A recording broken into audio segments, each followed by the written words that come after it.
National club ड्रामाचे दिवस. माझे seniors होते ओमपुरी, नसीरुद्दीन शाह आणि मग माझ्या नंतर होते ते राज बब्बर आणि त्याच्यानंतर आली पंकज कपूरची बॅच. 3 वर्षाचे मिळून फक्त 45 विद्यार्थी होते. 300 रुपयाच्या आत एक प्रयोग व्हायचा तेव्हा. फर्स्ट इयर मध्ये असताना मी पहिली, जयदेव दुसरा, जयदेव पहिला, मी दुसरी, असे आम्ही असायचो. सेकंड इयर मध्ये रिझल्ट आले, मी 7वी, जयदेव 8वा. सूर्यमुख नावाचं नाटक होतं. त्याच्यामध्ये कृष्णाची सर्वात छोटी बायको, तिचं आणि कृष्णाच्या पहिल्या मुलाचं प्रद्युम्नाचं लव्ह अफेअर होतं. घाबरून घाबरत ओमकडे येतं. कल 6 बजे ओपन एअर पहुंचा. 6 वाजता आम्ही हार्डली 8 वाजता उठायचो. एकमेकांच्याकडे पाठ करून आम्ही लाईन्स करत होतो. ती कृष्णाबाई खानावळवाली, तिचा धाकटा मुलगा तो तिकडे जातो आणि कृष्णाबाई ती सेड्यूस करते त्याला, मला एक चान्स द्या ना, मी करते, मग तुम्ही ठरवा, मी नंतर मला काढून टाकलं तरी चालेल, पण एक चान्स द्या. पहिला अंक झाला, दुसरा अंक चालू का करत नाहीयेत. ओ त्याची सुद्धा एक गंमत आहे, आवडेल ऐकायला. बेस्ट स्टूडंटचं अवॉर्ड मला नव्हतं मिळत, पण ते मला मिळालं कारण जयदेवपेक्षा मला 1.5% जास्त होता. स्कूल सोडताना मला 2 अवॉर्ड्स होती आणि त्याला 1 अवॉर्ड होतं. नमस्कार, मी रोहिणी हट्टंगडी. कांचन अधिकारीच्या बातो बातो में या पॉडकास्टमध्ये खूप छान गप्पा रंगल्या आहेत आमच्या. अगदी 30-40 वर्षापूर्वीपासूनच्या गप्पा रंगलेल्या आहेत. नक्की पहा आणि या चॅनलला शेअर, लाईक आणि सबस्क्राईब करा. नमस्कार.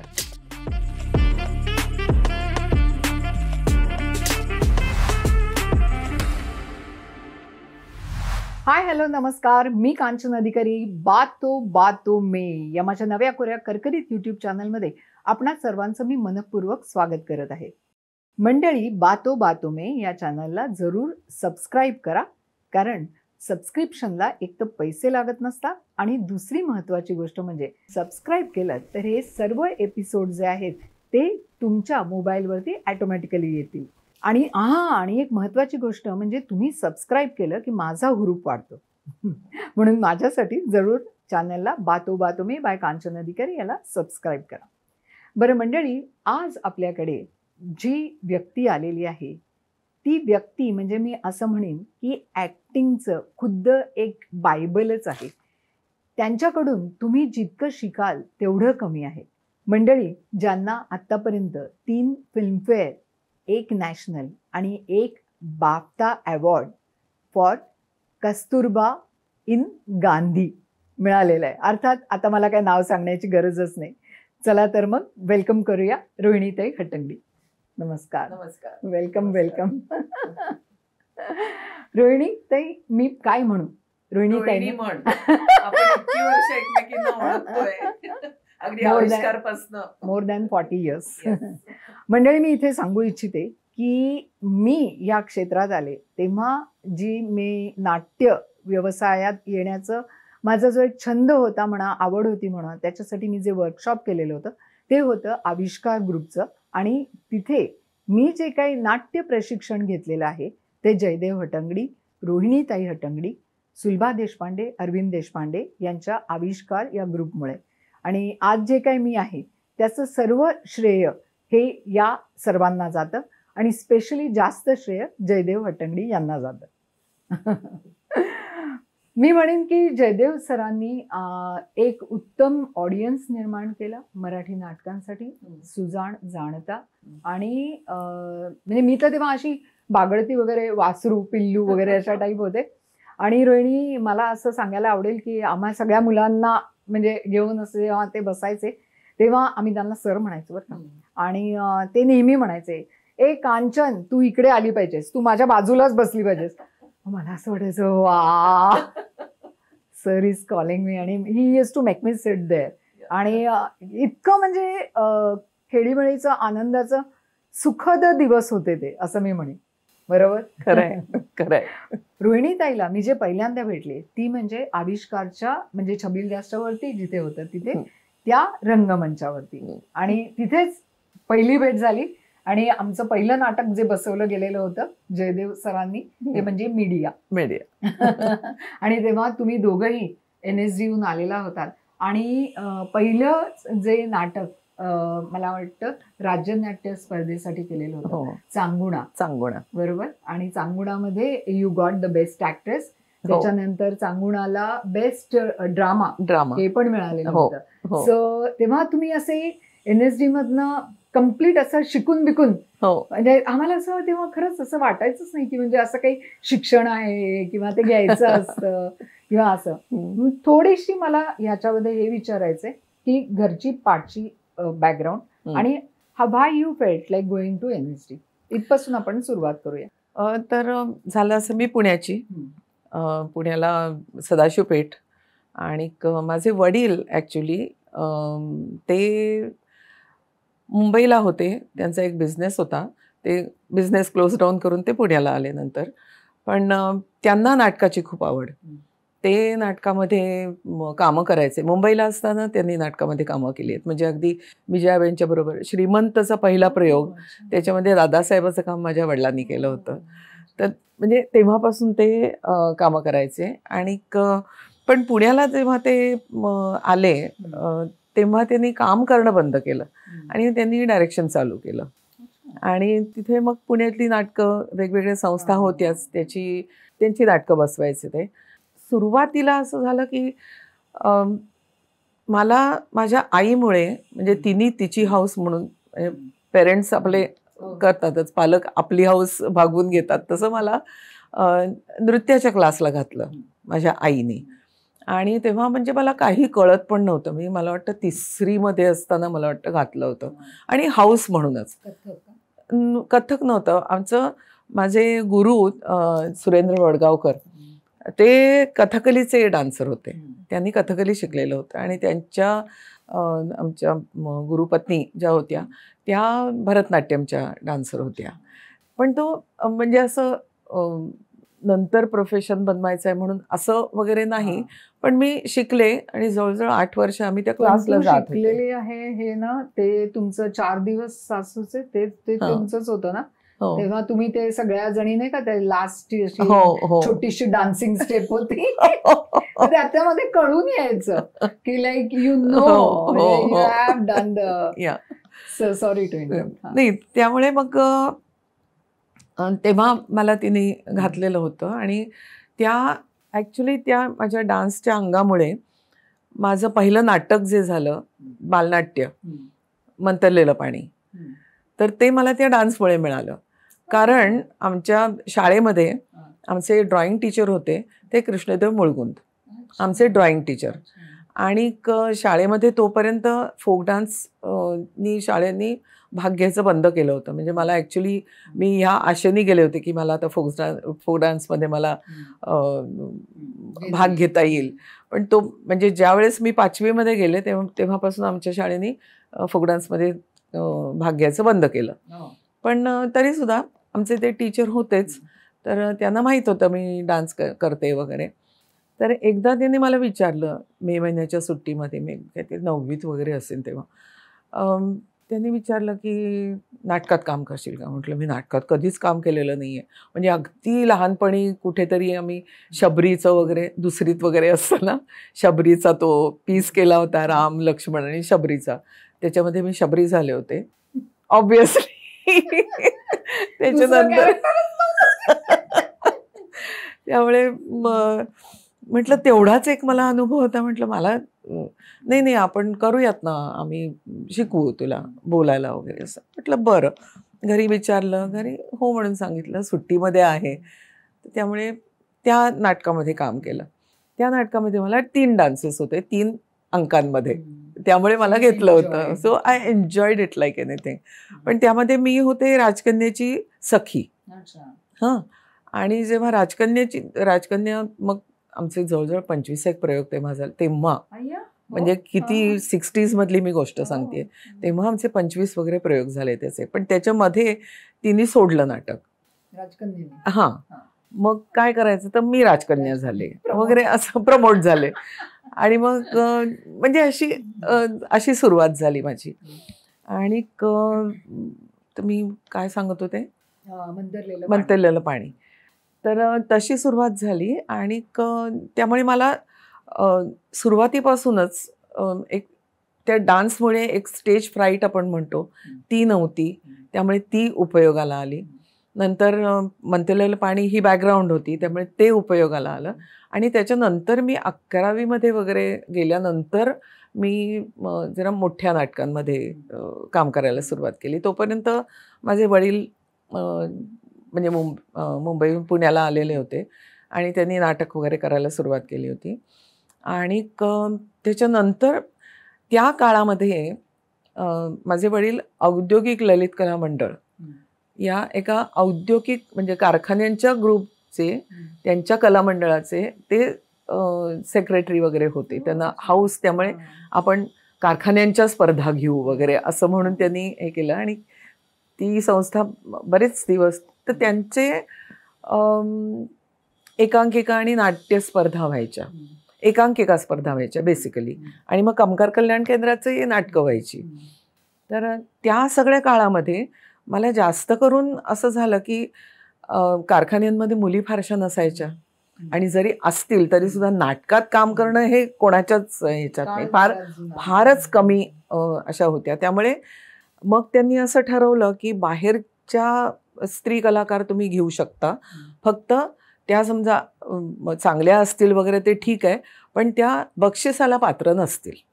बाहेरचे कलाकार घेतले तर ते बक्षिसाला पात्र नाही, असा एक नियम होता. पण तुम्ही घेऊ शकता, कारण म्हणजे रिक्वायरमेंट असते. तर तशी मला मग एकांकिका करायला मिळाल्या. म्हणजे फिलिप्स म्हणा, टेल्को म्हणा, किंवा बऱ्याच कंपनी आहेत. म्हणजे त्या सगळ्या कंपनींच्या मध्ये कुठे ना कुठेतरी मला काम करायला मिळालं. त्यामुळे ते एक म्हणतो ना आपण प्रॅक्टिस होणं, हात साफ होणं असं म्हणेन मी. तर त्या बाबतीमध्ये तसं झालं होतं. मग कामगार कल्याण केंद्राच्या सुद्धा स्पर्धा होत्या, मग त्याच्यामध्ये सुद्धा भाग घ्यायची. त्यामुळे ते एक होत गेलं. आणि त्याच्यानंतर मग माझ्या वडिलांनीच सुंदर मी होणार केलं होतं राज्य नाट्य स्पर्धेसाठी. आणि आराधना नाट्य संस्था होती तेव्हा. आणि ते म्हणजे माझं हे बाकीचं सगळं चाललेलं होतं. पण एक दिवस आले, आणखीन वैतागून बहुतेक आले असतील की काय, माझ्या आईला सांगत होते की आम्हाला बेबी राजेचा रोल करायला कोण मिळत नाही आहे, प्रत्येकजण येते, ते आटी घालते, हे करते ते करते. त्यावेळी हळूच म्हणाले, रोहिणीला का नाही ट्राय करत तुम्ही? तोपर्यंत माझ्या वडिलांच्या मनात सुद्धा आलं नव्हतं कदाचित, किंवा आलं असेल तरी ते इतके भिडस्त होते की आपल्या मुलीला चान्स दिला असं लोक म्हणतील का काय वगैरे, असं चान्स देणे वगैरे. तर ते म्हणाले आता शेवटचा, म्हणजे अक्षरशः शेवटचा, कारण महिन्याभरावरच स्पर्धा आल्या होत्या आणि बेबी राजे एक कॅरेक्टर मिळत नव्हती त्यांना. आणि तेव्हा काही दिवसभर तालमी नाही चालायच्या, रात्री आपल्या चालायच्या 2 तास 3 तास अशा. तर एक दिवस त्यांनी आणि घेऊन जातो मी म्हणून मला घेऊन गेले. पण जाताना मला बजावलं, मी 8 दिवस पाहणार, मला आवडलं नाही तर मी नाही म्हणून सांगणार, हां तुला काढून टाक. म्हटलं ओके, आता म्हणजे बाबा घेऊन जातात हेच आम्हाला माझ्यासाठी मोठं होतं. मग आम्ही रिहर्सलला, वाचन झालं, रिहर्सलला सुरुवात केली. 8 दिवस झाले, 10 दिवस झाले, 15 दिवस झाले. मी आईला हळूच म्हणून, बाबा काही सांगतच नाही आहेत मला. म्हणे तू गप्प बस आणि कर. पण आता हो, खंबीरपणे उभी होती. तर मग मी त्या नाटकात काम केलं आणि नशीब म्हणा माझं, पण त्यामध्ये मला रौप्य पदक मिळालं. पहिलं माझं रौप्य पदक ते सुंदर मी होणारमध्ये बेबी राजे. आणि अर्थात आमचं नाटक काही सिलेक्ट, म्हणजे फायनलला सिलेक्ट नाही झालं, पण रिजनलचं मला रौप्य पदक मिळालं होतं. आणि मग तेव्हापासून मग असं चालू आहे. कुठेतरी जाणवलं असेल वडिलांना की हिच्यामध्ये ते आहेत गुण, म्हणजे रौप्य पदकाने ते शिक्कामोर्तब झालं. मला वाटतं त्यांनीच पाठवलं ना NSD ला. हो, त्यांनीच पाठवलं. ऍक्च्युली माझे पहिले इनिशियल मी म्हणेन धडे माझे ते वडिलांच्याकडूनच मिळाले. आणि ते असे छोट्या छोट्या बाबतींमध्ये, म्हणजे असं ये बस मी शिकवतो असं कधी नाही त्यांनी केलं. त्यांच्याबरोबर नाटकं केली, किंवा आमच्या मला ते एक सांगायला फार आवडेल की आमच्या आम्ही सगळीच जण हौशी, सगळीच जण कुठे कुठे कामं करून, कॉलेज करून, हे करून आम्ही एकत्र यायचो नाटक करायला. आणि आमच्या तालमीच्या नंतर आमचे जे सेशन्स चालायचे ना किंवा प्रयोगाच्या नंतर सेशन्स चालायचे आमचे, म्हणजे नशिबाने माझं घर भरतनाट्य मंदिर आणि टिळक या दोन्ही याच्या मध्यभागी होतं माझं, त्या रस्त्यावर होतं. त्यामुळे दोन्हीकडून म्हणजे जाता जाता हाय हॅलो तर व्हायचंच, पण कुठे आपण बसूयात, मग आम्ही आमच्या घरी येऊन बसायचो. आई हौसेने रात्री 2 वाजता कॉफी करायची सगळ्यांना कॉफी वगैरे, आणि आम्ही 10-15 जण असायचो, म्हणजे अगदी सगळे बॅकस्टेजवाले सुद्धा असायचे. आणि मग तेव्हा आमच्या उखाळ्या पाखाळ्या चालायच्या, ए तू हे केलंस, अगं तू हे केलंस, तू हे विसरलीस, कशी विसरलीस वगैरे, हे सगळं चालायचं. मग आमचेच आम्हाला प्रश्नोत्तरं व्हायची. बाबा शांतपणे ऐकत असायचे आणि मग कधीतरी बाबा असं कसं हो झालं, मग काहीतरी ते सांगायचे. पण त्या ज्या चर्चा होत्या ना त्या फार महत्त्वाच्या म्हणजे आमच्यासाठी होत्या, की त्यातूनच आम्ही शिकलो की काय करायचं, कसं करायचं, कुठे नाही करायचं, हे सगळं तिथून शिकलो.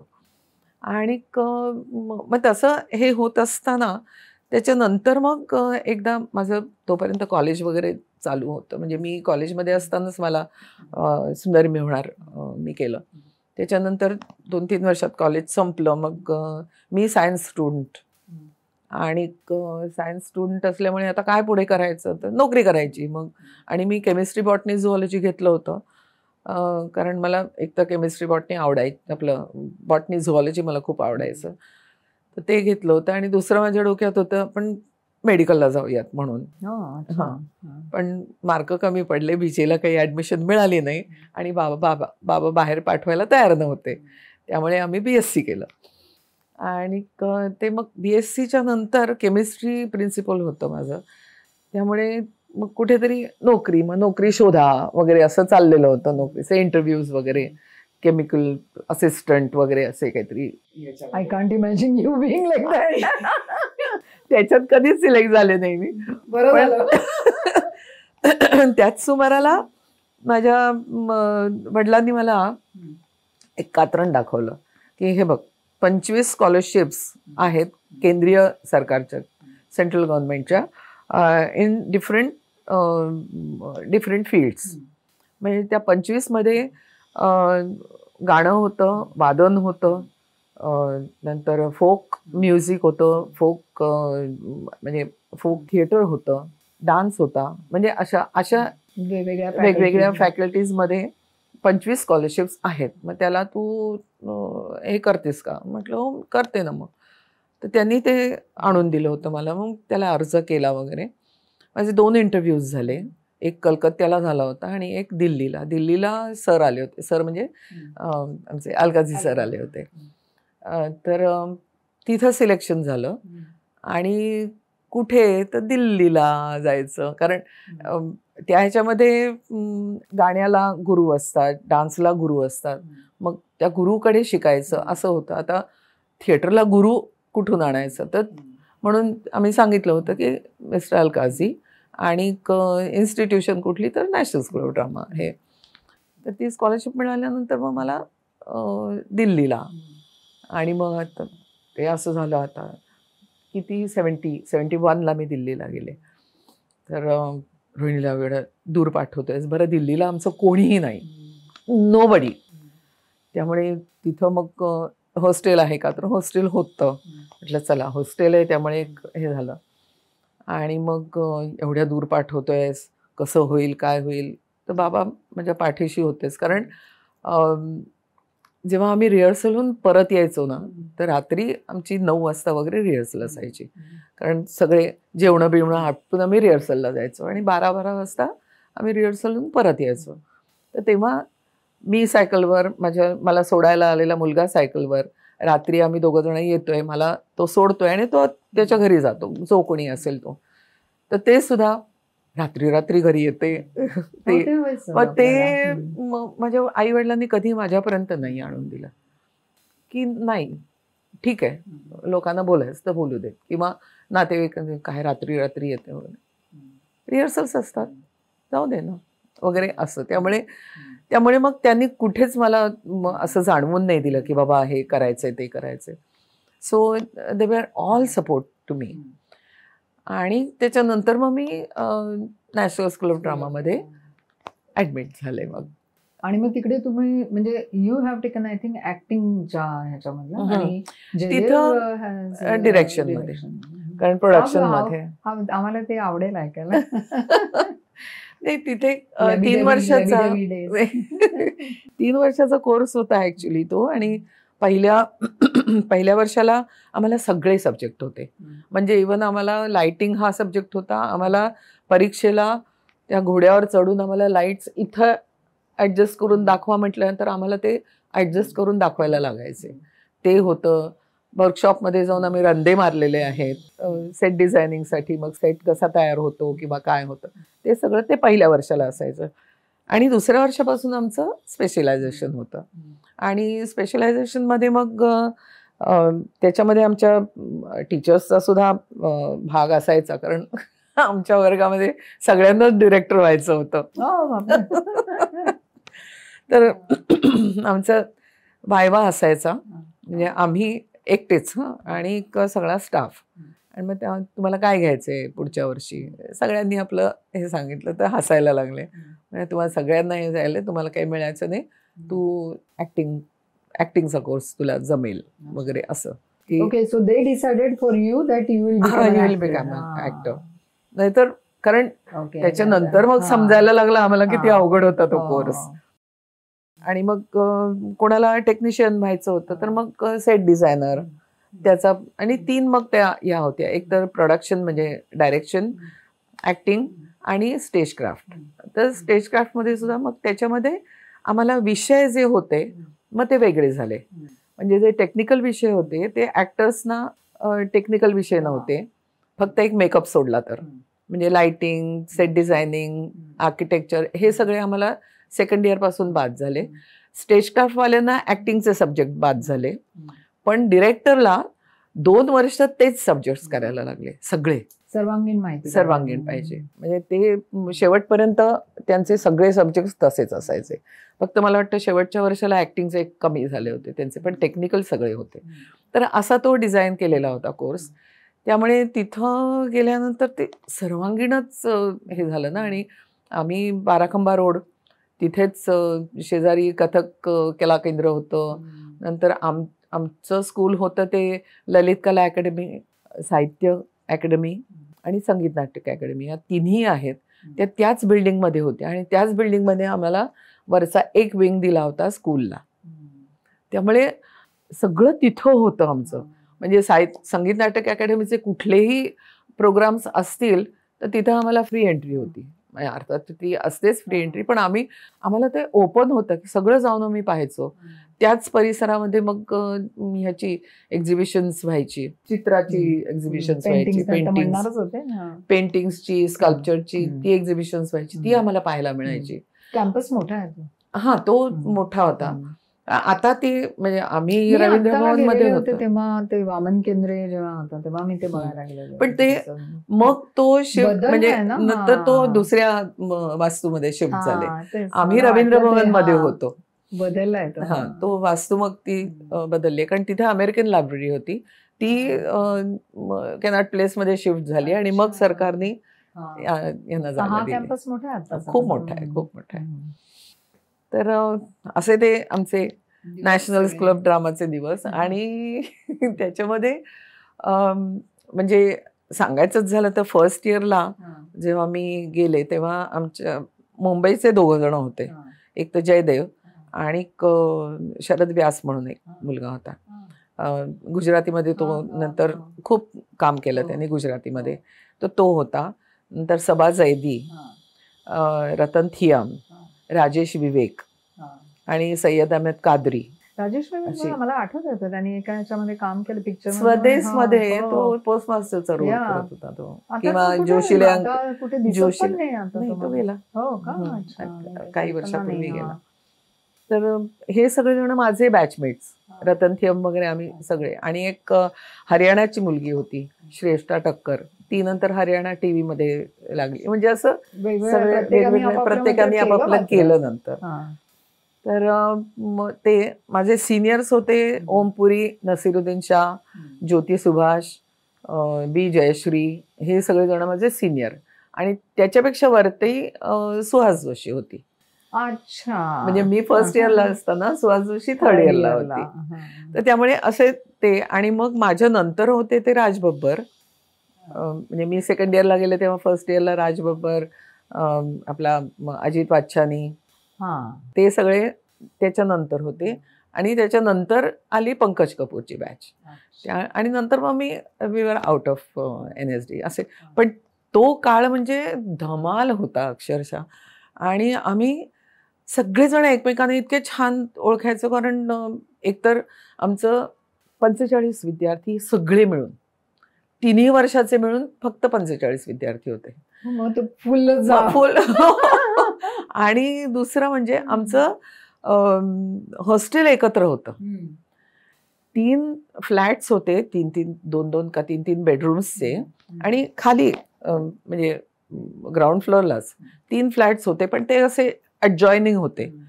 त्याच्यामधल्या एका फ्लॅटमध्ये आमचा मेस होता, नंतर किचन होतं. आणि एका फ्लॅटमध्ये म्हणजे त्या 2 फ्लॅट्सच्या बेडरूम्सच्या होत्या, त्याच्यामध्ये तिघा जणांना ठेवलं होतं. आणि एका ह्याच्यामध्ये मुलींना ठेवलं होतं. त्यामुळे आमचा तो कॅम्पस म्हणतो, तर आमचा तो एरिया आमचा सगळ्यांचा एकत्र होता. त्यामुळे 24 तास आम्ही एकत्र असायचो. त्यामुळे धमाल असायची तेव्हा अक्षरशः. आता सगळं मुलींचं हॉस्टेल वेगळं, मुलांचं हॉस्टेल वेगळं झालेलं आहे. पण तेव्हा त्यामुळे कोणी कोणाला मदत करतंय, कोणी कोणाला शिकवतंय असं. म्हणजे ओमपुरीचं मला आठवतंय. मी खूप बोलतेय का ग? नाही, म्हणजे फाइंडिंग इट सो इंटरेस्टिंग. तर झालं असं की माझ्या पहिल्या वर्षी मला आमचं स्कूलचं प्रोडक्शन असायचं. आमची वेगवेगळी प्रोडक्शन्स असायची. एक तर स्कूलचं प्रोडक्शन असायचं, क्लासरूमची असायची, एक छोट्या छोट्या म्हणजे सीन्स म्हणा किंवा इम्प्रोव्हायझेशन्स अमुक तमुक ते असायचं. ते अर्थात पब्लिकली कधी नाही, ते आमच्यातच असायचं. ह्याची डिप्लोमा असायची. डिप्लोमाची म्हणजे थर्ड इयरच्या मुलांनी स्कूलच्याच मुलांना घेऊन आपलं एकांकिका बसवायची, बाहेरचं कोणी नसेल. म्हणजे तुमच्या सेट डिझायनिंगला सुद्धा, तुमच्या साऊंड ऑपरेशनला किंवा लाईट ऑपरेशनला सगळी स्कूलची मुलं असायची. त्यामुळे ते असायचं. आणि एक फुल स्कूलचं एक प्रोडक्शन जे बाहेर पब्लिकसाठी आम्ही करायचो. तर ते स्कूल प्रोडक्शनमध्ये मला पहिल्याच वर्षी मेन रोल करायला चान्स मिळाला. आणि त्याच्यामध्ये आम्ही त्याला डबल कास्टिंग असायचं. अच्छा. त्या ह्याला म्हणजे आम्ही त्यांनीच करायचं असं नाही, पण आज मी केला, उद्या तू केला, मग परवा मी केला, मग परत असं असायचं. त्यामुळे त्या वर्षी मला पहिल्यांदी म्हणजे जेव्हा ह्याच्यावर नावं आली, नोटीस बोर्डवर नावं लावली, म्हणजे आमची कास्ट ते डिक्लेअर करायचे. पहिल्यांदी नुसतीच रीडिंग्स व्हायची आणि मग हळूहळू सर हे करायचे. तर कास्टिंगमध्ये माझं आणखी सुहासचं आणि माझं नाव आलं. सुहास थर्ड इयरला होती, मी फर्स्ट इयरला होते. तर सेकंड इयरच्या मुलींना असं कसं, फर्स्ट इयरची मुलगी का? मग ते सरांच्याकडे गेले. सर नाही, मग त्यांना आणखीन 2 वर्ष आहेत, आम्हाला 1च वर्ष आहे, सेकंड इयरची मुलगी घ्या तुम्ही वगैरे, असं काहीतरी झालेलं होतं बहुतेक. तर मग नंतर फायनल जेव्हा कास्टिंग ठरलं तेव्हा माझं नव्हतं नाव. ठीक आहे, नाही आहे आपलं नाव, आपल्याला नाही मिळालं. तर ते बाकीचे जे सगळेजण असायचे ते आम्ही क्राऊडमध्ये असायचो. अच्छा, ओके. क्राऊडमध्ये. मग त्याचं सुद्धा एक धमालच होती, क्राऊडची सुद्धा. आणि तर म्हणजे मला जेव्हा मी नाही म्हटल्यानंतर मग मी आपली रिहर्सलला आमच्या स्टुडिओ थिएटरमध्ये 70 सीट्स होत्या. स्टुडिओ थिएटरमध्ये सर्वात मागे जाऊन मी बसायची. आणि मग तेव्हा फर्स्ट इयरच असल्यामुळे उत्साहानं मग सरांनी सांगितलेल्या मूव्ज, मग आम्हाला तेव्हा नवीन शिकवलं होतं. मूव्ज कशा लिहून, आपण नोटेशन्स काढतो ना, तशा मूव्ज कशा लिहून घ्यायच्या. मग ह्या बाजूला तो स्टेजचा आकार करायचा, मग ए म्हणायचं, मग बी म्हणायचं, मग सी म्हणायचं वगैरे, अशा त्या मूव्ज लिहून घ्यायच्या. तेव्हा मस्तपैकी मी लिहून घेत होते सगळ्या मूव्ज. मग इवन क्राऊड सीन्स झाले की मग आठवून इथं 4 जण होती, इथं 3 जण होती, हे पण लिहून घ्यायला लागले. त्यामुळे मागे बसून बरंच काही शिकता पण आलं. आणि त्याच्यानंतर मग एकदा सरांनी सांगितलं, आता तुम्ही क्राऊड सीनमध्ये काम करताय, ओके, तर तुम्ही आपल्या कॅरेक्टर्स लिहा. म्हटलं सर आम्ही क्राऊड सीनमध्ये, आम्ही काय कॅरेक्टर लिहू? नाही, राईट इट. तुम्ही काय करताय ते. म्हणजे त्या क्राऊड सीनमध्ये असताना सुद्धा तुम्ही जेव्हा एक 4 लोक बसता तर तुमचं काय रिलेशन आहे, तुम्ही ठरवा ना काय रिलेशन आहे तो. फ्रेंड्स आहोत आपण, का बसलोय इथे, कशाला बसलोय. आणि मग जेव्हा हे येतील, महाराज येतील समजा किंवा सुलतान येतील, तेव्हा आपण कसं उभं राहायचं, कसं बसायचं किंवा कसं त्यांच्या समोर हे करायचं, हे म्हणजे तुम्हाला ते माहीत असायला पाहिजे. तर तुमची बिल्डअप कॅरेक्टर असं सरांनी सांगितलं होतं की. आणि त्याच्यानंतर मग असं झालं की त्या जेव्हा लिस्ट लागली तेव्हा परत माझं नाव म्हटलं, अरे बापरे Rohini, you are doing the role. वेणुरती म्हणून सूर्यमुख नावाचं नाटक होतं. त्याच्यामध्ये कृष्णाची सर्वात धाकटी बायको, सर्वात छोटी बायको, तिचं आणि कृष्णाच्या पहिल्या मुलाचं प्रद्युम्नाचं लव्ह अफेअर होतं. तर असं काहीतरी त्याची ही होती. तर सडनली म्हटलं, सर नाही प्रिपेअर. मी आपली सुहासकडे गेले. सुहास, अगो पण आता कसं मी, कारण सुहास तिच्या बॅचमध्ये एकटी ऍक्टर होती. आम्ही कमीत कमी 4 लोक होतो आमच्या बॅच मधली, पण तिच्या बॅच मध्ये ती एकटी ऍक्टर, बाकी कोणी ऍक्टर्सच नाही. दोघं तिघं जण स्टेज क्राफ्टला होती, 3 जण डायरेक्शनला होती. त्यांचा क्लास सुद्धा छोटाच होता, आमचा सुद्धा 8 जणांचा क्लास. म्हणून मला रोहिणी मला वेळच नाही मिळत आहे. म्हटलं अरे बापरे, मग आता काय करू, तू ओमला विचार ना. मी घाबरत ओमकडे. आता ओमशी तशी सिनियर सुद्धा होत्या. म्हटलं ओम यार मुझे वो ब्लॉकिंग तो बता देना ना. कारण काय झालं होतं, आम्ही स्टुडिओ थिएटरमधून प्रयोग आमचा ओपन एअरमध्ये असायचा आणि ओपन एअरचं ओपनिंगच 80 फूट होतं. त्यामुळे सगळ्या मूव्स चेंज झाल्या होत्या. म्हणजे मी जे लिहून घेतले होते ते एकही म्हटलं आता तुमच्या मूव्स, कारण जेव्हा आम्ही समजा ह्याच्यामध्ये नसलो तर ऍक्टर्सना कॉस्ट्युम्स पण सांभाळायला सांगायचे. असं होतं, म्हणजे कुठे ना कुठेतरी तुम्ही इन्व्हॉल्ड असायचे. तर म्हटलं आता सगळे, मग ओमकडे गेले. म्हटलं ओम प्लीज मुझे ब्लॉकिंग बता देना ना, मूव्स तो बता दो यार, मैं बाय हार्ट तो कर लूंगी. अच्छा, कल 6 बजे ओपन एअर पहुंचाना. अरे बाप, 6 वाजता आम्ही हार्डली 8 वाजता उठायचो, घाईघाईमध्ये तयार व्हायचो. 9 वाजता हो बापरे 6 बजे पहुंचाना ओपन एअर थिएटर में. आता आमचं मेघदूत नावाचं ओपन एअर थिएटर होतं, म्हणजे स्कूलचंच होतं ते. बरं म्हटलं, गेले तिथे. अच्छा लाईन्स याद आहे, चलो लाईन्स कर लेते हैं. तो म्हणजे असा सिनियरिटी दाखवतो, लाईन्स कर लेते हैं. म्हटलं लाईन्स गेल्या. अभी ऐसे करना, वो वहां जाके खड़ी रह जाओ. थिएटरच्या एका टोकाला मला उभं केलं आणि स्वतः तुमच्या स्टेजच्या एका टोकाला स्वतः उभं राहिला. अभी बोलो. म्हटलं अरे, म्हटलं नहीं चिल्ला के नहीं, नॉर्मली बोलो लेकिन आवाज लगाओ. मग म्हणजे त्यांनी इतकं की हे असं आम्ही एकमेकांना बघून आपण लिप मुवमेंट्सने आपल्याला ऐकू येतं, कळतं की. त्याच्यानंतर ऐसा सामने जाओ. थिएटरमध्ये मला किंवा मला स्टेजवर उभं केलं सेंटरला, स्वतः याच्या सेंटरला उभं राहिला. अभी पीछे मुड जाओ. मागे दोघं एकमेकांच्याकडे पाठ करून आम्ही लाईन्स करत होतो. म्हणे मी असा रिहर्स करतो, तुला मी आता हे करायला लावणार आहे. म्हटलं बरं. मला त्यामुळे इतकं की स्पीचच्या बाबतीमध्ये सगळ्यांचं सगळं ऐकून एकदम मग म्हटलं अरे चा असं असतं काय. त्याचा एकतर ओमचा आवाज म्हणजे ग्रेटच होता आणि त्यांनी खूप मेहनत घेतली त्याच्या आवाजावर. ते एक झालं आणि मग त्यांनी मला त्या ह्याच्यामध्ये मग एक सीनच्या मूव्स वगैरे दाखवल्या, पण त्या ओपन एअर थिएटरमध्येच दाखवल्या असल्यामुळे मला ती लवकर मला पिकअप करता आल्या. आणि मग आम्ही जाऊन एक सीन करायचो. अभी इतना ही बस. 6 वाजता 6-6:30 वाजता गेलेलो आम्ही, 7:30 वाजता परत यायचो हॉस्टेलवर आणि मग आमच्या 9 वाजता आमच्या क्लासला जायचं असं. तर त्यांनी मला त्या सगळ्या मूव्स सांगितल्या.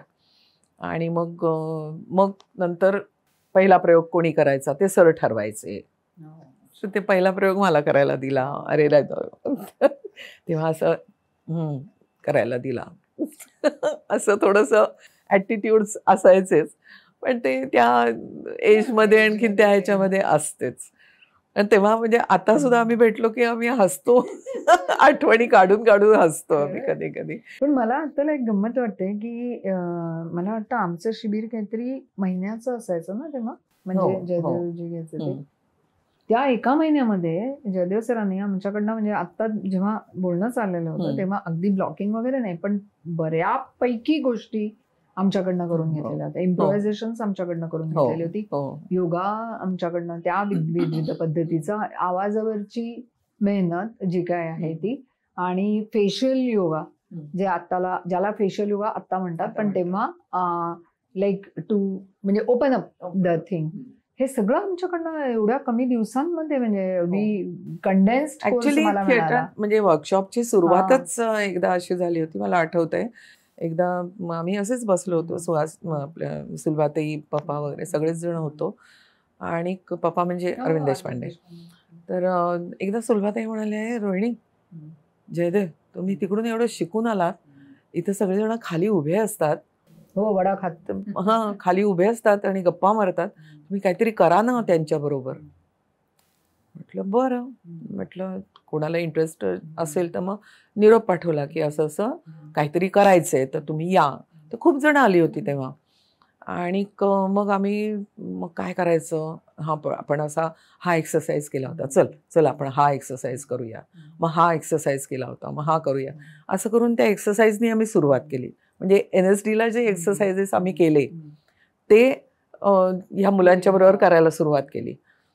आणि ती गंमत वाटली सगळी. म्हणजे हे असं आणि पहिल्यांदा जसं आपण आता बोलतोय ना, तेव्हा अरे आम्ही तिथं हे शिकलेलं आहे, चल आपण करूया असं म्हणून पहिल्यांदा जी मुलं होती, बॅच होती, बॅच म्हणजे काय, जी आले, तर त्यांच्याबरोबर आम्ही ते करायला सुरुवात केली. आणि त्याच्यानंतर मग स्पीचचं काय, मग स्पीचसाठी सुद्धा आम्हाला जे एक्सरसाइज सांगितले होते ते सुद्धा आम्ही मग त्या जयदेवच्या नंतरच्या वर्कशॉप, सुंदर, म्हणजे it is a compact condensed अगदी ब्युटिफुली डिझाईन्ड असं मी म्हणेन. मी आता हे सगळं ऐकताना मला माझे ते सगळे दिवस आठवत आहेत की आम्ही जे सगळं करत होतो तेव्हा. आणि इतक्या म्हणजे खरंच 3 वर्षाची गोष्ट तुम्ही जर 30 दिवसामध्ये द्यायचं ठरवलं, सो विच इज, आणि आम्ही बेसिकली काय व्हायचं माहितीये, यार जायचंय असं कधीच वाटलं नाही. असं वाटायचं की अरे यार जायचंय म्हणजे, आणि नसेल तर असं वाटायचं हे आज का नाहीये, पण रोज चक्कर मारायचीच ना. छबिलदास हे म्हणजे भेटण्याचं ठिकाण झालं. म्हणजे दॅट वॉज द थिंग की किती, म्हणजे I'm finding I'm damn lucky to get all the things in condensed course. छबिलदासचं तेव्हा तेच झालं होतं ना की मीटिंग प्लेस झाली होती.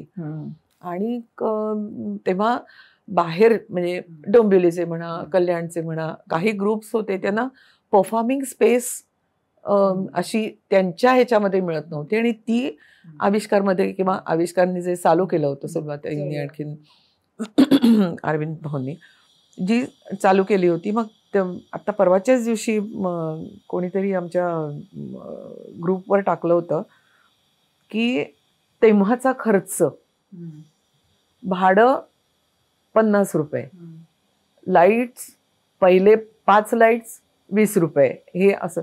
आणि संबंध म्हणजे तो प्रयोग त्यावेळेस 300च्या आत व्हायचा. 300 रुपयाच्या आत एक प्रयोग व्हायचा तेव्हा. आज लोकांना हे खरं वाटणार नाही. नाना पाटेकरांनी पण पाहिजे जातीचे हे पहिल्यांदा आपल्या इथे छबिलदासच्या रंगमंचावर घडलेलं आहे. म्हणजे तिथून सगळं ते उगवलेलं आहे. त्यामुळे आणि मग असा हे झाल्यानंतर मग एक विचार आला की मग ह्याला थोडंसं नीट स्वरूप देऊन आपण हा करूयात, म्हणून ते सॅटर्डे संडेजचं सुरू झालं वर्कशॉप. मग ते वर्कशॉप म्हटल्यानंतर खूप जण यायची. आणि आविष्कारचा हॉल काही तेवढा मोठा नव्हता आणि वेळ पण रिस्ट्रिक्टेड असायची ना. सकाळी आणि संध्याकाळी. त्यामुळे मग एकच बॅच, पण ती मॅक्सिमम म्हणजे 35 जण असायची एका बॅचमध्ये. आणि यायची ती 150-150, 200 मुलं अर्ज भरायची. इंटरव्ह्यू झाले होते आमचे. हो नाही, कारण अगदीच कोणी अनभिज्ञ म्हणजे नाटकाच्या बाबतीमध्ये काहीच माहिती नाही असे सुद्धा असायचे. पण जयदेव त्यांचा इंटरव्ह्यू एवढ्यासाठीच घ्यायचा की काहीतरी असायला पाहिजे. म्हणजे त्यावेळेस जयदेवनी असं म्हणजे तो म्हणायचा की मला चांगले ऍक्टर्स मिळाले नाहीत तरी चालतील, पण मला चांगला प्रेक्षक तयार करायचा. ही ऑलवेज यूज्ड टू से. चांगले ऍक्टर्स त्यांच्या ह्याच्यावर आहे, त्यांच्या मेहनतीवर अवलंबून आहे. मी इंट्रोड्यूस करणार ते थिएटरला इंट्रोडक्शनचा हा आहे. याने तुम्हाला काम मिळेलच असं नाही, हे पहिल्यापासून तो सांगायचा की याने काम मिळणार नाही, पण तुम्हाला एक नाटक बघण्याची दृष्टी किंवा नाटकामध्ये काय त्याच्यामध्ये तुम्हाला मेहनत करायला लागते, काय काय डिपार्टमेंट्स असतात, कुठल्यामध्ये तुम्ही हे करू शकता. म्हणजे तुम्ही फक्त ऍक्टिंग केलं म्हणजे थिएटर केलं असं नाही, तुम्ही बाकी सुद्धा बऱ्याच गोष्टी तुम्ही करू शकता थिएटरमध्ये.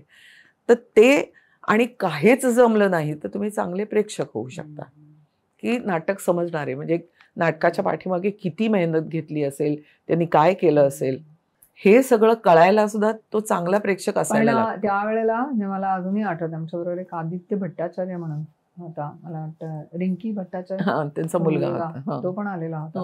So like there were many people who used to come. म्हणजे फिल्म संजना पण होती एका बॅचला. फिल्मच्या शी रिलेटेड ज्यांचे म्हणजे आई वडील दे आर स्टार्स आणि they use to send them over here. So म्हणजे त्याचं महत्व त्यांना तिथं कळलेलं होतं. Today I am finding it myself damn lucky for it.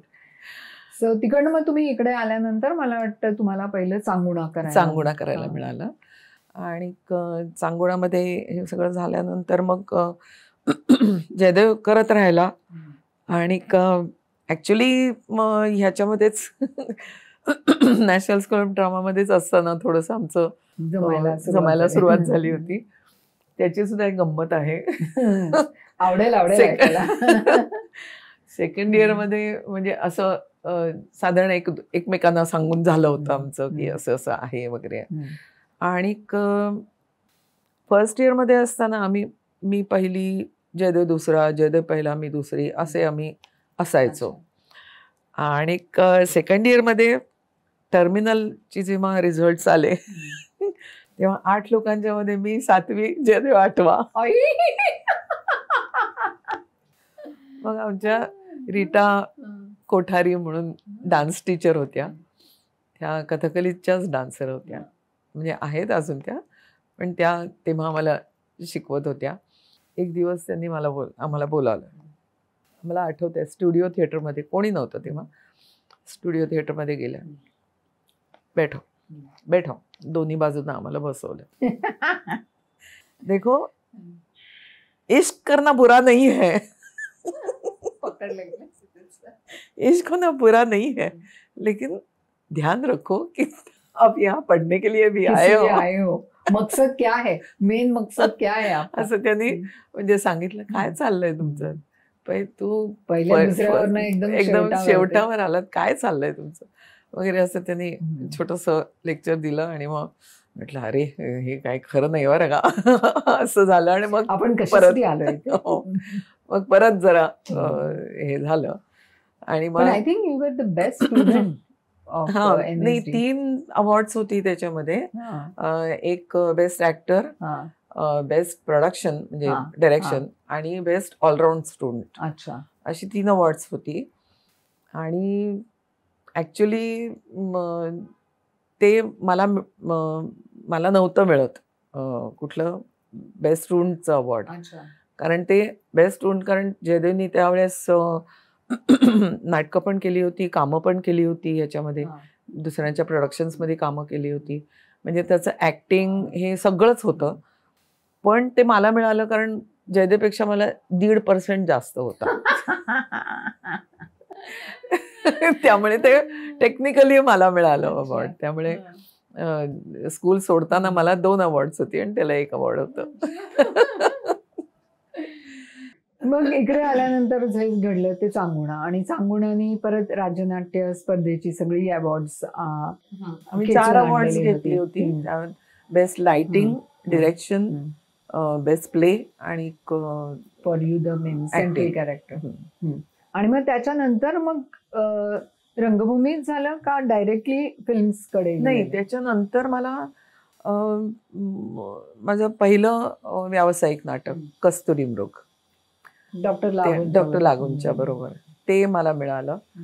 आणि त्याच्यानंतर मग जवळजवळ किती आम्ही हे केलं ते 76 मध्ये केलं कस्तुरी मृग. आणि मी गांधी केलं ते 80 मध्ये केलं. म्हणजे मध्ये मी कामं करतच होते. त्याच्यानंतर माझं हे आलं कस्तुरी मृग, लपंडाव, नंतर अपराजिता नंतर, खूप नंतर 96 मध्ये अपराजिता. नंतर लपंडावच्या नंतर मग एक फ्लॉप नाटक होतं. फ्लॉप म्हणजे काय, फारसं चाललं नाही ते. मग रथचक्र होतं. आणि रथचक्र करताना मला हे मिळालं होतं, गांधी मिळालं होतं. मला वाटतं डॉली ठाकूर. आणि रथचक्रमध्ये सुद्धा ते एक सांगण्यासारखी गंमत आहे. रथचक्रमध्ये मी 2 रोल्स केले होते. करेक्ट. आणि म्हणजे मला बोलवून घेतलं जेव्हा सारंगनी, कमलाकर सारंगजींनी, तर तेव्हा मला सांगितलं की रोहिणी असं असं आहे आणि मी रथचक्र नावाच्या कादंबरीवर करतोय आणि त्याच्यामध्ये 2 रोल्स आहेत, पण मग दुसऱ्या अंकामध्ये जो रोल आहे तो तितकाच महत्त्वाचा आहे. पण माझं असं मनात आहे की थोरलीचा रोल आणि तो दुसऱ्या अंकातला जो कृष्णाबाईचा रोल आहे तो तू करावास असं मला वाटतंय. म्हटलं अरे मस्तच, म्हणजे कुठलाही संबंध नसताना 2 वेगवेगळे रोल्स एकाच नाटकामध्ये करायचे आणि ओळखू न येता, कारण एज डिफरन्स आहे आणि ते ओळखू पण नाही आलं पाहिजे की अरे हीच आहे वगैरे असं म्हणून. तर म्हटलं ठीक आहे आपण करूया. आणि मग आमच्या रिहर्सल्स चालू झाल्या. मग त्या अनुषंगाने मग मी थोरलीची भूमिका ती मग कसं करायचं ते डिफरन्स दिसला पाहिजे म्हणून पहिल्यापासूनच थोडासा आवाज असा खर्जात लावून वगैरे असं करायला लागले. पण जेव्हा दुसऱ्या अंकात म्हटलं खर्जाला लावून उपयोग नाही आहे, कारण दुसऱ्या अंकामध्ये म्हटलं मला हे नाही होणार, माझाच आवाज लावायला लागणार आहे, कारण कृष्णाबाईला मीच असणार आहे तिथे. थोरलीला मला ते विकेशा, त्यामुळे पांढरी साडी, टक्कल वगैरे असं होतं. म्हटलं आता त्याच्यामध्ये आणखीन एक गंमत झाली होती. आमचा पहिला अंक बसला आणि रोज पहिला अंक शाहू सभागृहात, तिथं आम्ही रिहर्सल्स करायचो. पहिला अंक झाला, हे झालं. म्हटलं दुसरा अंक चालू का करत नाही आहेत. म्हटलं आता दुसऱ्या अंकामध्ये कारण असं होतं ती कृष्णाबाई खानावळवाली आणि ही तीचा धाकटा मुलगा तो तिकडं जातो, आणखीन तो त्या दोघांचं आणि कृष्णाबाई ती सेड्यूस करते त्याला. असं म्हणजे सेड्यूस म्हणजे अगदी असं हे नाही, पण त्याच्या मांडीवर हात ठेव, त्याच्या पाठीवर हात ठेव वगैरे असं हे करून दोन्ही एकदम कॉन्ट्रास्ट, कम्प्लीट कॉन्ट्रास्ट होते. तर असं झालं की ते सुरुवातच करायचं. म्हटलं मग एकदा शेवटी म्हटलं विचारूयात का, तोंड उघडायला काय हरकत आहे. तोंड उघडते ना, फार तर काय म्हणतील ना, माझा विचार बदलला एवढं म्हणतील ना, म्हणजे मग ठरवता येईल ना की काय एका एवढासा रोल करायचा किंवा नाही ते. तर मी एक दिवस असंच पहिला अंक झाला आणि चहासाठी आम्ही ब्रेक घेतला होता. बाहेर उभे होते कमलाकर, तिथे जाऊन उभे राहिले. म्हटलं सारंग दुसरा अंक कधी स्टार्ट करणार. त्याचं काय आहे म्हटलं. अरे देवा म्हणे त्याचं काय आहे. पेंडसे, कारण पेन्शनचं हे स्क्रिप्ट होतं ना ते, श्रीना पेंडसे. पेन्शनना थोडासा डाऊट आहे की तुम्ही जर तिलाच वापरलं तर लोकांच्या लक्षात येईल आणि कसं ॲक्सेप्ट करतील वगैरे असं, आणि मग ती करू शकेल का, कारण अगदीच नवीन नवीन होते मी. किती 3 वर्ष झाली होती इंडस्ट्रीमध्ये येऊन, 2 वर्ष. तेव्हा एवढं NSDचं लोकांना काही आयडिया पण नव्हती. तर म्हटलं मग सारंग मी एक सांगू का, मला एक चान्स द्या ना. म्हटलं मी हे करते, तुम्ही सुरुवात करा, मी करते आणि मग तुम्ही ठरवा, एक चान्स द्या. म्हटलं तुम्ही नंतर मला काढून टाकलं तरी चालेल, पण एक चान्स द्या. ओके म्हणाले.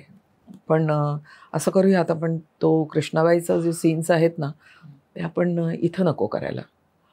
तू आणि विराज चिटणीस म्हणून होतात त्याच्यामध्ये, तर तू आणि तो तुम्ही घरी या, आपण घरी बसूया. कारण तो सुद्धा लहान होता, खूप लहान होता तो, त्यामुळे त्याला ते हे व्हायला नको. आणखीन मग ते फ्रीली करता नाही येणार. एकदा बसलं, त्याची एकदा भीड चेपली की मग आपण इकडे येऊन रिहर्सल्स करूया.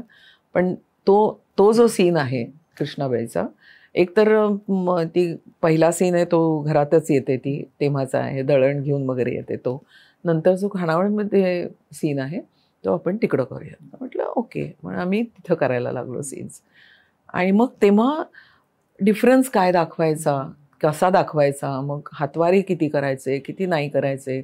मग तो विकेशा असताना, कारण मला लगेचच हे करायचं होतं, दुसऱ्या अंकामध्ये लगेच काढायचं, आणखीन मग हे करायचं आणि मग परत हे करायचं. मग ते कसं करायचं, त्याला किती टक्कल दाखवायला म्हणून किती मागे घ्यायचे केस वगैरे ते, आणि इथून दिसता कामा नाहीये, मेकअप चेंज करायचा, हे सगळं झालं. मग ती बाई सुद्धा ती बसून बसून बरं हे नाही, तर त्यामुळे पॅडिंग लावायची इथे कृष्णाबाईला, हे आणि अशी इथं पॅडिंग लावायची. आणि ती म्हणजे ते सगळं हे करून घेतलं. आणि मग पण वावरताना आणखीन एक झालं की मग आवाज काय लावायचा, कारण कृष्णाबाईला माझा स्वतःचा आवाज यूज करायचे, नॉर्मल होता, नॉर्मलपेक्षा वेगळा झाला पाहिजे. खर्जात लावला तर तो फार मोनोटोनस आणि काहीतरी विचित्र वाटतो. तर एकदा काय झालं, मी विचार करत होते आणि पुण्याला होते, मला आठवतंय मला.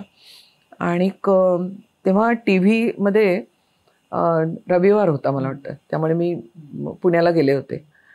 आणि प्रतिमा त्याच्यामध्ये मला वाटतं कोणीतरी खूप ओल्ड अशा कोणाचं तरी एक हे चालू होती, मुलाखत चालू होती आमच्या दिवाणखान्यामध्ये. मी स्वयंपाकघरात होते, दिवाणखान्यामध्ये लागली होती. पण आमच्या वरती म्हणजे काका काकू राहायचे, आमच्या किचनच्या वरतीच त्यांचा टी व्ही होता, त्यामुळे तो मला ऐकू यायचा. तो ऐकू येत असता म्हटलं अरे हा बाईसारखा का आवाज येतोय, आणि असा काहीतरी तारस्वरातला आवाज, आणि असा म्हटलं आज तर त्या गायकाची आहे मुलाखत. मला वाटतं कोण, मला आता आठवत नाही कोण होतं ते. म्हटलं गायकाची मुलाखत आहे असं पाहिलं, आणखी असा का आवाज येतोय. म्हणून मी हातातलं काम टाकून धावत हॉलमध्ये गेले, बघितलं तर असे ते तारस्वरात बोलत होते. ही आयडिया चांगली आहे, इथे असं झालं, सापडला मला आवाज. म्हटलं हा पण नाहीतरी, आणि ओल्डच होते ना ते, ओल्डच होते ते. आणि म्हटलं हा लागू शकतो आवाज. अरे काय करताय रे तुम्ही, झालं ना. आणि माझा आवाज कृष्णाबाईला असा तो मला आवाज सापडला. मग आणि मग तो हे झाल्यानंतर मग आमची रंगीत तालीम होती. तोपर्यंत मग तिसरा अंक बसला. आणखीन मग आय थिंक तोपर्यंत कमलाकरजी, नाही कमलाकरजी तोपर्यंत ही वॉज कॉन्फिडंट की हा ठीक आहे, ते मेकअप आणखीन हे झाल्यानंतर होईल बरोबर.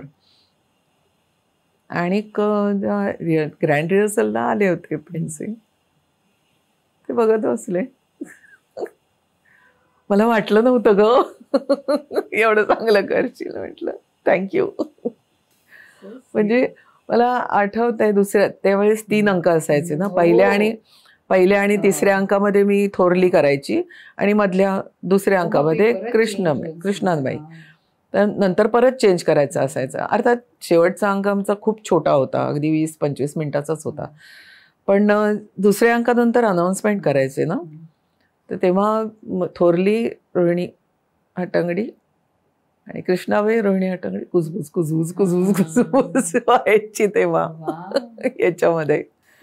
म्हणजे आजकालच्या सारख्या टाळ्या बिळ्या वगैरे नसायच्या, पण पण म्हणजे ती that's a दाद होती ती. कुजबूज अगदी व्हायची मला आठवते प्रेक्षकांच्या मध्ये. Great transformation. Yeah. So like character सापडणं हे जे काही म्हणतो आपण, सो ते विविध अंगाने असं. तसंच कस्तुरी मृग मध्ये सुद्धा शेवटचा जो मोठी सॉलिलोकी आहे ना, ती दारू पीत पीत म्हणतीये. आणि डॉक्टर डायरेक्टर होते त्याचे, आणि एक दिवस संबंध सॉलिलोकी म्हटली वगैरे, आणि पाठ तर झालीये, आता म्हण. डॉक्टर, अगं तू दारू पितीयस, तुझं वाटतच नाहीये, थोडी तरी चढेल ना किंचित. म्हटलं आता स्लर पण आला पाहिजे आणि वाक्य पण म्हणायचे, म्हणजे असं नाही होऊ शकत आहे, लोकांना कळलं पण पाहिजे. म्हटलं आता काय आवाज लावू, कसा आवाज लावू, मला काही कळेच ना. म्हटलं अरे देवा, आता काय करावं. बरं डॉक्टर, बघ तुझं तू, चॅलेंजच ना. म्हटलं ओके चॅलेंज. तर मग घरी गेले तेव्हा मी ह्याला चेंबूरला माझ्या बहिणीकडे राहायची. घरी गेले, आणखीन रात्री गेले, आणि अशी दुसऱ्या दिवशी मला वाटतं म्हणजे ती संध्याकाळी घरी गेले. आमचे दुपारी चालायच्या तालमी, संध्याकाळी घरी जायची. जेवण वगैरे मग अशी झोपलेली असताना ती डोक्यात चालू होती ती, कारण मोठी आहे ती सॉलिलोकी चालू होती. आणि ते अर्धवट झोपेमध्ये मी असे काहीतरी बडबडत असताना सडनली हा आपल्याला करता येईल, म्हणजे अर्धवट झोपेमध्ये जो थोडासा स्लर येतो ना आवाजामध्ये, किंचितसा, की तो म्हटलं आपल्याला त्या स्लर नोटीसही होतं आणि वाक्यही पोचतं. म्हटलं अरेच्चा हे आहे, चला. असं सुचत जातं काय.